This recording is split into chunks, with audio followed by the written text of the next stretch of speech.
In Washington.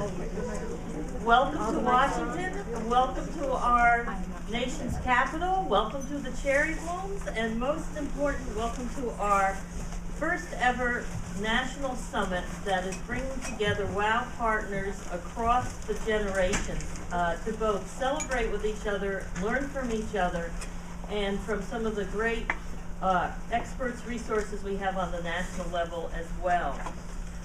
Since our founding in 1964, our work has grown from convening the first Women's Employment Resource Center in the country to a national organization with more than 46 state partners, thousands of members of local coalitions joining us in our work. And although some of our strategies have changed and some of the issues that we look at from a different framework, we have never strayed from our overarching mission that led to the creation of WOW, building pathways to economic independence for women and girls. We've made some very important strides since 1964. The Civil Rights Act was passed that year, followed later by legislation to prohibit sex discrimination in education and training. The concept of non-traditional occupations for women was put into federal law, and studies have shown, most recent studies, that women are making up more than half of the workforce and are increasingly playing the family breadwinner role.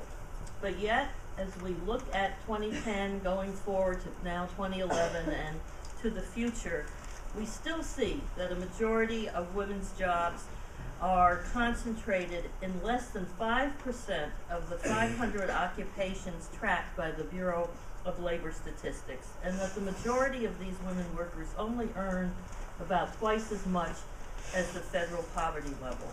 And of course, I don't have to tell all of you here about the inadequacies of the federal poverty level, whether we're talking about seniors or adults and families. What we have learned, however, along the way is that we have come to understand that women's lives have effect and are deeply affected by their families, the economic and well-being at each stage of life, which informs the next stage of life, and then some of the strategies that we share and some of the struggles that we face as women are shared by other communities, including those who are without resources, without access to certain opportunities, and sometimes without access to those opportunities because of their race, age, or place of birth.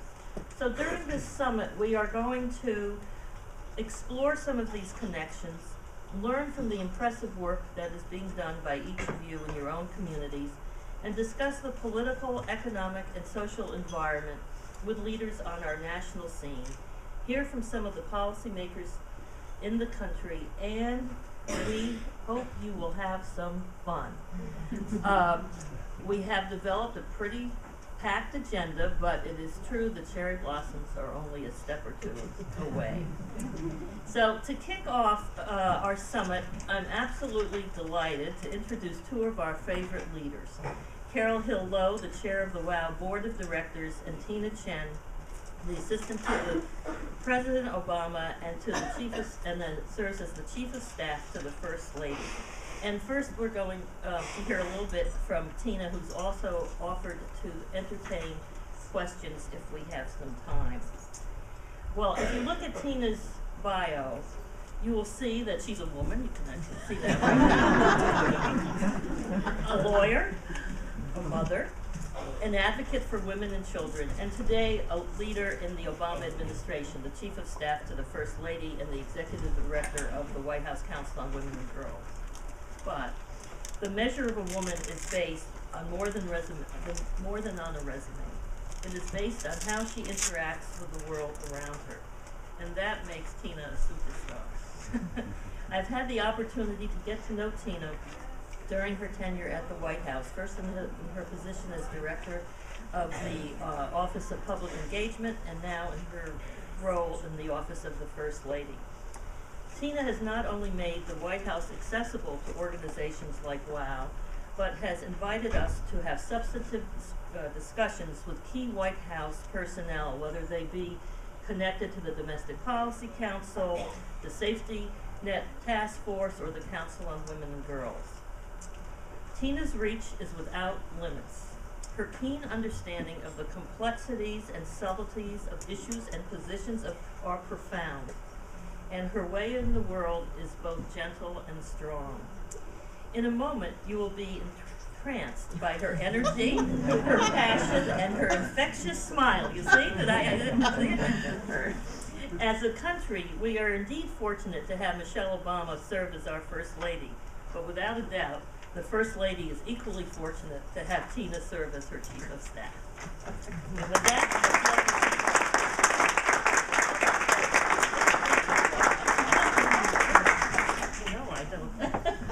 Well, thank you, Jen. Nothing like setting the bar really high before you hit the podium. But thank you very much, Joan. And I want to thank Joan and WOW. You all from across the country should understand sort of what a resource you have in Joan and Susan and the staff here at WOW. And really what they do. They have been just invaluable partners to me personally and to the administration as a whole, as we work on issues confronting women, especially the important issues of economic security. They're strategic, they are fierce advocates, but they're also just really great partners and friends. So really thank you very much, Joan, for everything that you and your team does. So there's a lot I could talk about. There's actually these notes go on for quite a while, but I want to give just a top line taste and flavor of what's going on in Washington, and from my dual perch as both the Chief of Staff to the First Lady and the Executive Director of the Council on Women and Girls. When I moved from the West Wing to the East Wing, the one thing they knew, actually Valerie and the President knew when they asked me to do this, was that I would want to keep the Council on Women and Girls as I made the move, because it's been a lifelong passion of mine to work on issues concerning women and girls. For those of you not familiar with the Council, it was created by the President actually 2 years ago this month in March of '09 as one of the early acts of the new administration. It's the way we're pushing women and girls policy through the administration. It is an internal council, it's not an external council. It's a council of all of the major White House offices and all of the cabinet level agencies, designed with the specific intent of making sure that every agency knows they're supposed to pay attention to women and girls. That they're not off the hook because there's a Women and Girls Policy Office sitting someplace else, even if it's sitting in the White House, that they really all have to step up and do that. I'm really pleased to report that each agency has really done that, and I think that we've also been able to do things across the board for women and girls and keep the focus of the administration, no matter what we're doing, whether it's economic policy, military policy, educational policy, energy policy, that we are incorporating the needs of women and girls throughout. So I think it was a new idea. I think some people wondered, where is that Office of Women and Girls going to be? But I think hopefully people have been pleased with the results.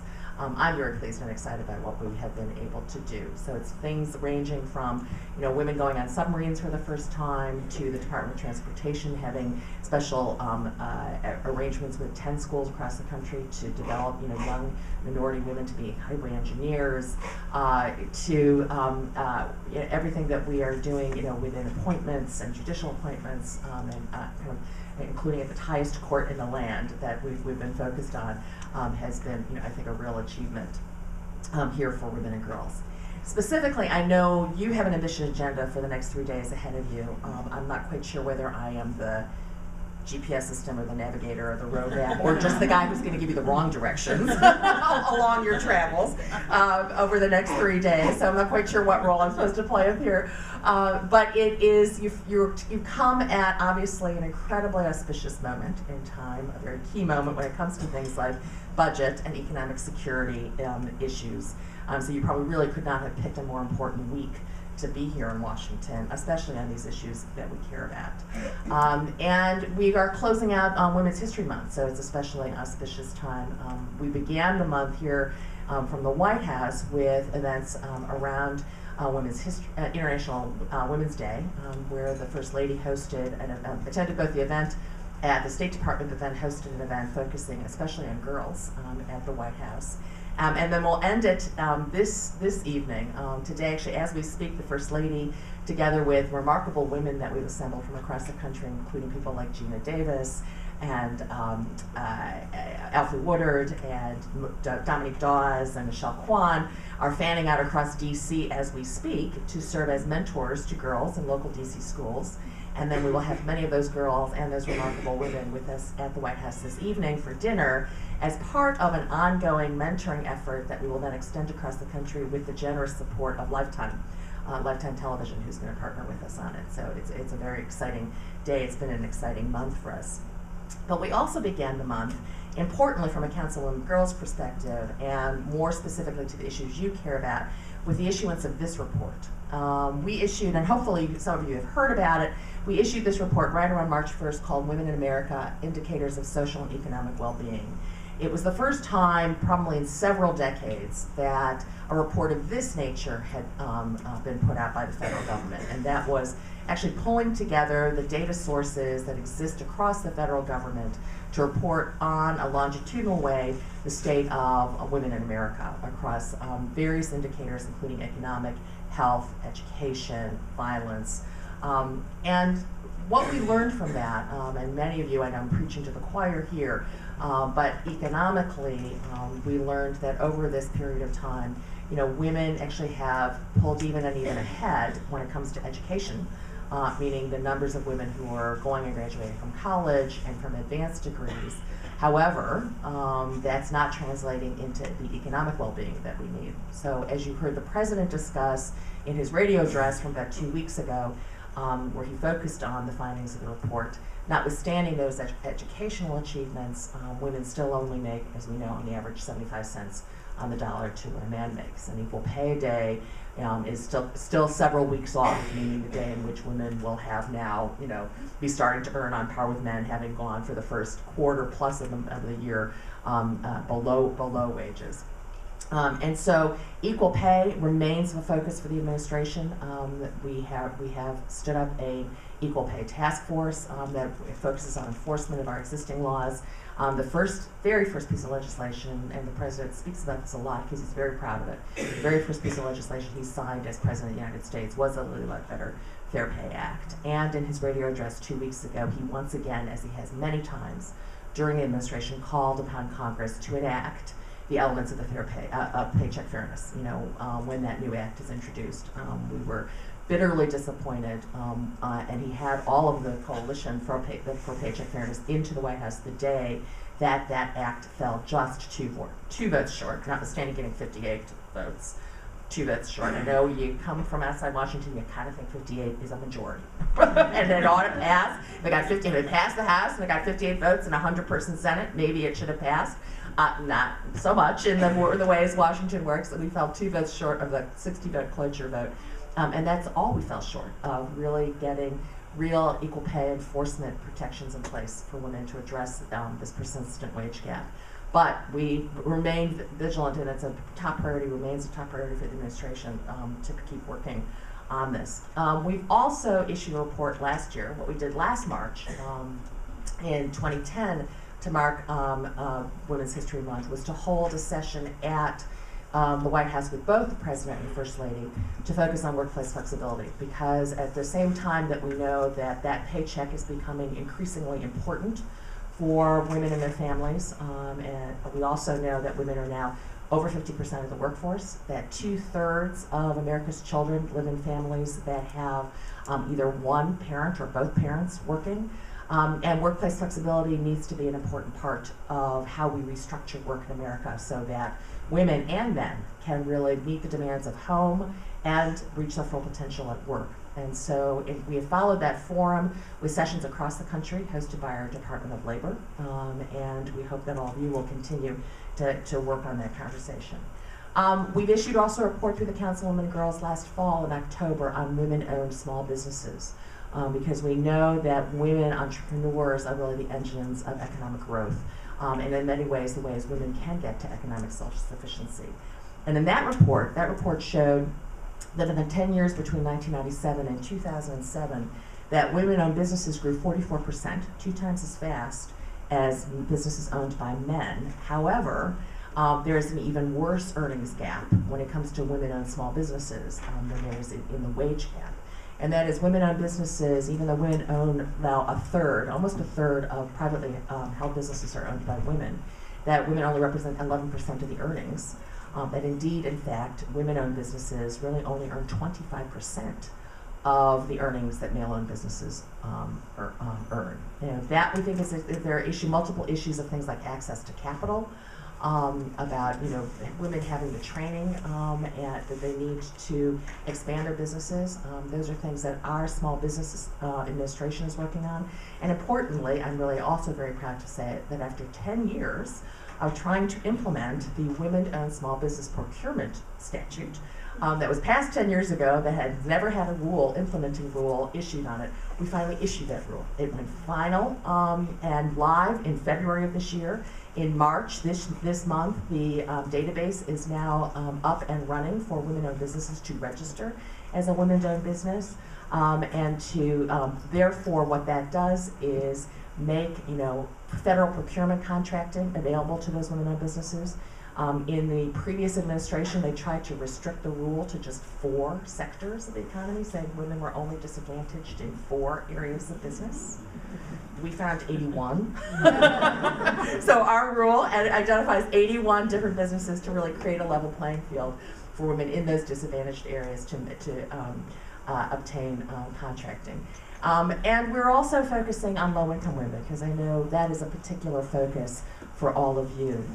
And what we have done both through the Recovery Act and also through the tax deal in December, and is proposed in the budget that the President has put out, that we're working very hard to get adopted, both our 2011 budget and our 2012 budgets, is things like trying to make the earned income tax credit permanent, the significant expansions of the child tax credit that were made as part of the Recovery Act. Those were due to expire in December. The tax deal this past December extended those again, and we'd like to make those permanent.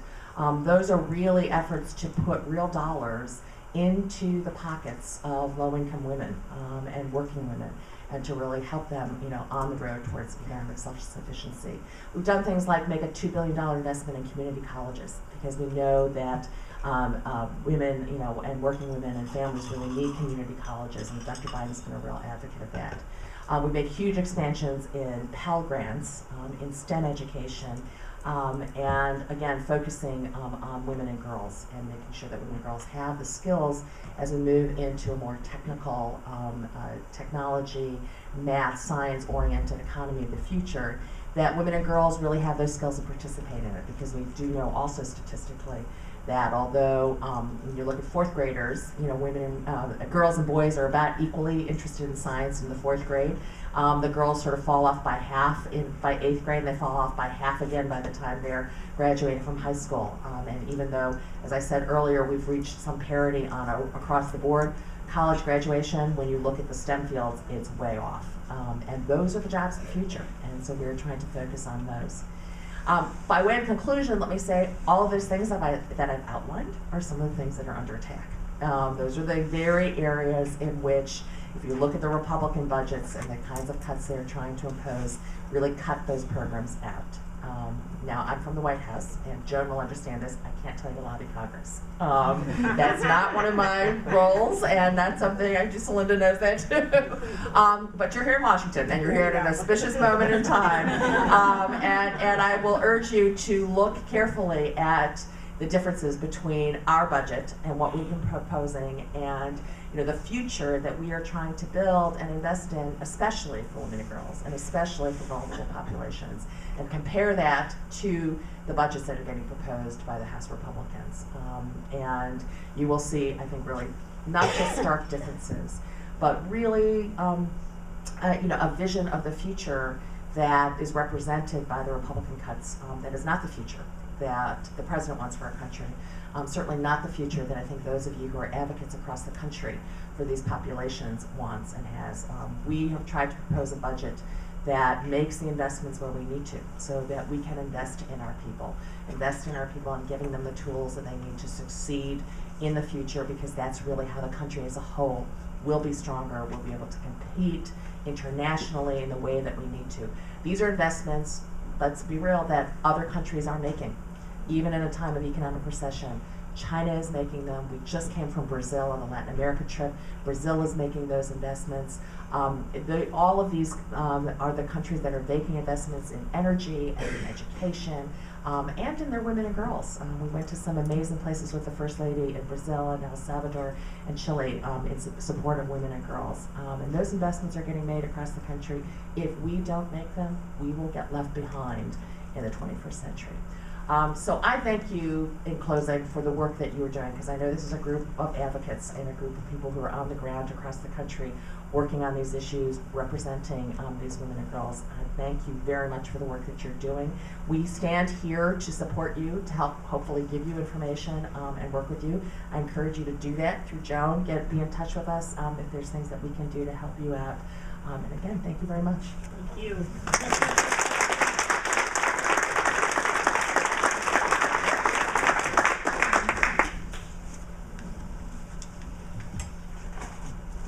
I would like to introduce another leader, our homegrown director, chair of the board, Carol Hill-Lowe, who has been with WOW, I think, for almost 20 years, on and off, helping us in our good times and helping us in our challenging times. We are very lucky that Carol has such a strong presence in the Washington, D.C. community. She has been in the cabinet level positions for several of the mayors in the city. In fact, I think there's a TV show about you now. She was at one time the commissioner of Parks and Recreation. But perhaps more dear to our heart, she was also the founding director of the first Mayor's Commission on Women in the District of Columbia. And today is serving as a mentor and educator as a professor at Howard University in the social work department. So it is with great pleasure that I introduce Carol to give some welcoming remarks from the board.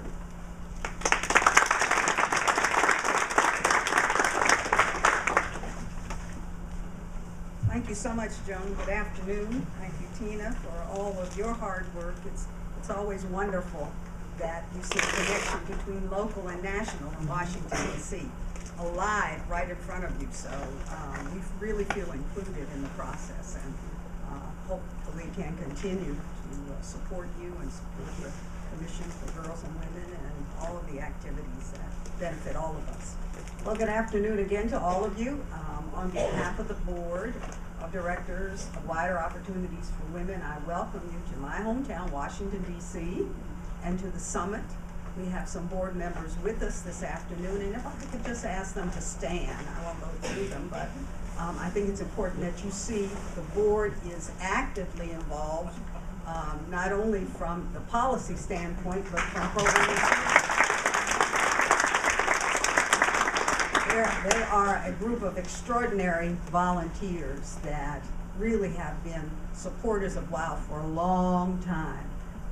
And during our transition, they have really stepped up to make this as smooth and serious, but also well thought out as possible. So I am very grateful to all of them, and you can be assured that we are very much involved with the policy and the awareness and promotion of the goals and objectives of WOW.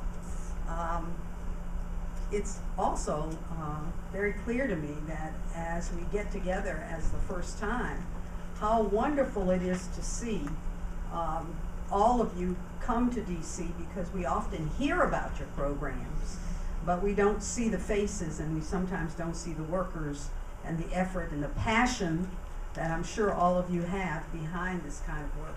So I hope you will take an opportunity to exchange and network and get to know each other and make connections that will help you with some of the efforts and frustrations that you may feel as you are working on a number of issues.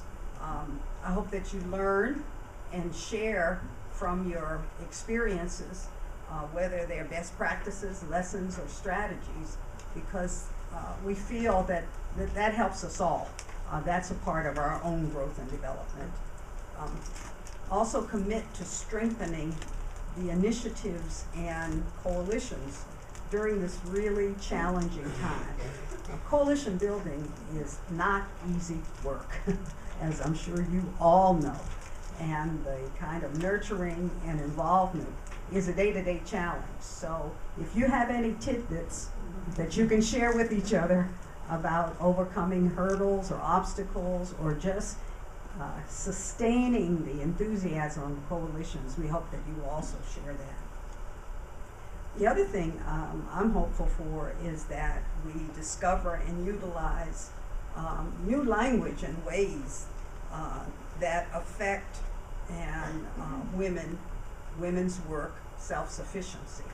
We're moving from language like poverty or low income or the struggles of the poor to really looking positively at what are our strengths that we can bring to this process and what we really need to function and work and live and take care of our families. And I think that is a more appropriate way of talking about some of the hard issues because it includes all of us.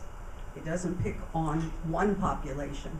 It doesn't just look at inner cities, but looks at rural communities, at divisions among us. And I think that it helps to bound us together in the process of the work that we do. Now, as for your advocating on the Hill, I've learned that language too because I've had to teach 501c3 areas at school, and I have to be very careful about that word lobbying. But we are advocates, and we know what that word means and how essential it is to the work that we do. So we are pleased that you will have some time to connect with some folks on the Hill and make your voices known loudly about some of the issues you care about. As members of the board, who again are also a part of this network, we are particularly proud of the legacy and the years of WOW continuing to be a very dynamic voice and force, both at the national and local level, of framing so many of these policies, programs, discussions about what it takes for women and their families to live.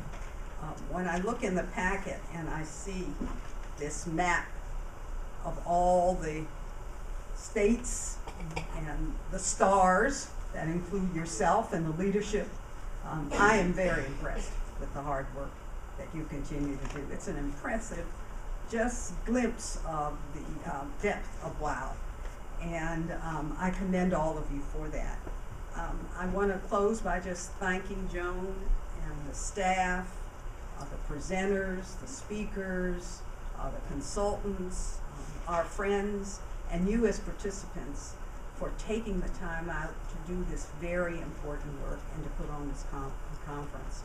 I am totally confident that you're going to bring many good things back to your communities and to WOW. So I'm not going to wish you good luck. I'm going to say congratulations. Thank you.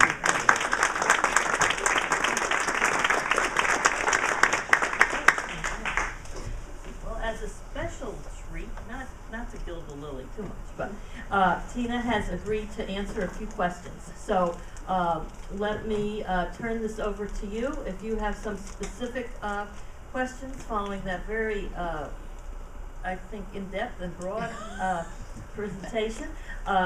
Please stand up, introduce yourself, and Tina is here to answer some questions. Somebody's got to start this, I guess. My name is Jim Collins. I'm with New York Statewide Senior Action Council. I honestly had never heard before of the council. And as you went through for your presentation, I noticed one word was omitted, older women. And I was just sort of wondering what the council does in respect to older women. And especially, I didn't hear anything about including Social Security for older women. Well, elder women and girls, I mean, the full range of women, and all of the issues encompassing is definitely something that we've worked on. We work very closely with Kathy Greenlee, for example, at the Administration on Aging, at HHS. And we've done several things like focusing on economic security issues around financial literacy. One of the things I participate on, and my boss Valerie Jarrett, who's the chair of the Council of Women and Girls, is we are working with the new President's Council on financial literacy. Financial capability, because we've broadened the concept beyond just financial literacy to a whole range of financial capabilities, and a particular focus of that council was just the presidential appointees just stood up this past summer, headed by John Rogers, and one of the particular focuses is to make sure that we are focused on the economic needs and vulnerabilities of older women. I know it's a particular focus of Elizabeth Warren, who's standing up the Consumer Protection Finance Bureau. Social Security is, and I think the president has said several times, he is, what we need to do is strengthen Social Security, and that is something he stands by and is absolutely, wants to do. What will happen over the course of the various conversations that are occurring and what's going on with the Fiscal Commission report and what debates will occur in Congress, remain to be seen. But a guiding principle for that, for the president, will be to strengthen Social Security, not to weaken it.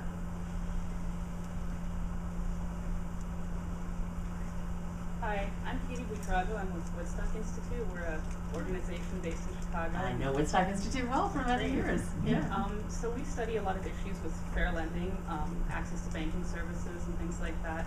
And we're thinking about expanding to small business development.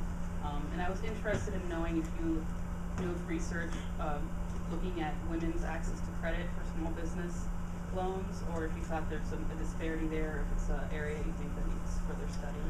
I do think it's an area that needs further study. And I would refer you, I think you can still get it on whitehouse.gov. There's a Council of Women and Girls page. I think you can still get the link to download the report that we did in October through the Department of Commerce and Becky Blank's office. That looked at women-owned small businesses. And as we were putting that report together, there are several things. The World Bank's working on an international study right now on access to capital internationally. We believe that there is, a similar gap, meaning there's a lot of microfinance and small business finance out there. What is missing is that ability to get to what some of the folks who study this call the missing middle. How do you get women-owned small businesses, whether it's microfinanced in the developing world or small business loans here in the U.S., to scale up, to overcome that earnings gap that I've talked about. And we believe it's things like an inability to access capital.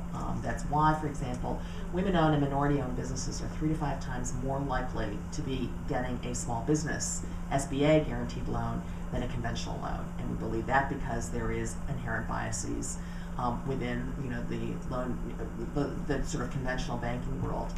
One of the things that Becky and I dreamed about when we were doing that study, but I throw out there something that somebody might find interesting to do. You remember those old studies of the, Jack Jones and Julie Jones resumes, that go in? And, when we were all doing employment discrimination and hiring discrimination, a very interesting study might well be to take two balance sheets and income statements that look alike and loan applications and test out, sort of what the differences are between businesses that profile exactly the same, and one's a male-owned business and one's a women-owned business, and how do conventional banks respond to those. I don't think there's a study out there. Becky and I talked about that. That's one that I think would perhaps lend more credence to what we all believe to be the case, which is that, and this applies to minority communities as well, that there is, inherent biases that's going on in the loan area, much the same way we saw it in the employment discrimination area. But I don't think the same kind of testing kinds of empirical evidence exists in exactly the same way, because there's always those things like credit scores, and there's a problem with credit scores, and there's a problems with some of the conventional measures that have inherent biases built into them. But I don't know that we've unpacked those really well. And it's hard to do, I will be really frank, it's hard to do in an environment where you just came out of what happened in 2008, where there's a view that credit was too freely given and that was part of the problem. And so it's a little hard to run against that stream of conservatism that's occurring, understandably, I think, in the lending market, with what we also believe to be the case, that there's actually a bias and a disadvantage that women-owned and minority-owned businesses carry into the lending market. One time for one more question? I would never have suggested this was a shy group. You're not helping our reputation. Yeah, I tell Tina the. But Monique is standing up as to give me the hook in any event. So. Okay. Well, thank you so much. Thank you. Have a great 3 days. Thank you very much. It's seriously than you look. Oh, I know you are.